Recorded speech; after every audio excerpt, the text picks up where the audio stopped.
नमस्कार, मी मोनिका शर्मा आणि आपण पाहत आहात लोकसेतू मराठी न्यूज चॅनल। तर चला पाहूया आजच्या बातम्यांमध्ये काय खास आहे।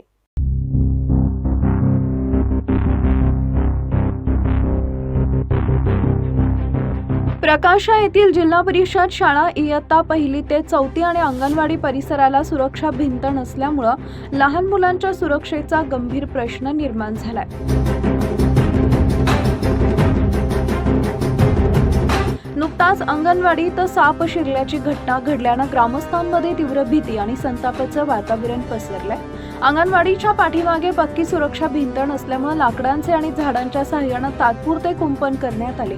याच मार्गाने विषारी साप आणि भटके प्राणी सहजपणे आत प्रवेश करतात। या अंगणवाडीत रोज लहान चिमुकले खेळण्यासाठी येतात, तसेच गरोदर माता व भगिनी पोषण आहारासाठी उपस्थित राहतात। शिवाय शाळेच्या आवारात संडास बाथरूमची कोणतीही सोय नसल्याने लहान विद्यार्थ्यांना नाहक त्रासाला सामोरे जावे लागते।